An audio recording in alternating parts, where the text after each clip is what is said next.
முக்கியம் இல்ல, இறந்து போனது ஒரு உயிர். இந்த நேரத்திலும் கூட நாடக காதல் அப்படி இப்படின்னு உங்களால கலாய்க்க முடியுதுங்க. காதல் காக்கா குஞ்சுக்கு கூட வருங்க. நீங்க மதம் ஜாதின்னு ஒவ்வொன்னா வடிவமைத்து வைத்திருக்கிறீர்கள். எங்கள் உள்ளத்தில் வந்து அந்த காதல் வந்து நிக்க கூடாதுங்கிறதுக்கு உங்களுக்கு என்ன சொல்றதுக்கு உரிமை இருக்கு சார்? காதலித்தது 2 பேரும் தானே. ஆனா தண்டனை மட்டும் கவினுக்கு. இது எந்த விதத்துல நியாயம்? நியாயப்படி அந்த பொண்ணை வெட்டி கொண்டுட்டு தானே நீ வந்துட்டு அந்த பையனை வெட்ட போயிருக்கணும் அப்படின்னு இன்னைக்கு கேள்வி கேட்கிறாங்க சார். யாரும் இல்ல, அந்த பையனுடைய அப்பா கேள்வி கேட்கிறார், பதில் சொல்லுங்க. நிதியை கொண்டு வந்து நீட்டுறாங்க பேச்சுவார்த்தையின் அடிப்படையில. அவர் அப்பா அழகா சொல்றாரு, எங்களுக்கு தேவை நீதி தான், நிதி இல்லங்கிறாரு. கள்ளச்சாராயத்துல செத்து போனா நிதி கொடுத்துடுவீங்க. இந்த மாதிரி அக்கிரமம் நடந்து அதை வந்துட்டு யூடியூப்ஸ்லயும் சரி மத்த சோசியல் மீடியாலையும் சரி பெரிய ட்ரெண்ட் ஆயிடுச்சுன்னா ஐயோ ஆட்சி போயிருங்கிற பயத்துல வந்து நிதி கொடுக்குறீங்க. வெக்கமாக இல்லையா உங்களுக்கெல்லாம்? இதுதான் நீங்க ஆட்சி நடத்துகின்ற ஒரு நிலையா? நீங்கள் அடிக்கின்ற ஒரு அடி அது இடியாக வந்து விட வேண்டும். இன்னைக்கு சானவாஸ் அவர்கள் இதை அற்புதமாக பேசியிருக்காரு சட்டமன்றத்துல.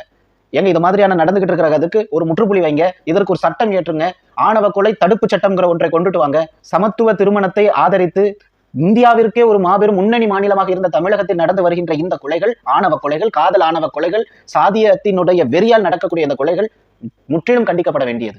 இதை வந்துட்டு சட்டமன்றத்துல சானவாஸ் அவர்கள் பேசியிருப்பது வரவேற்கத்தக்கது. தயவு செஞ்சு சீக்கிரம் வந்துட்டு இந்த பையனுக்கு ஒரு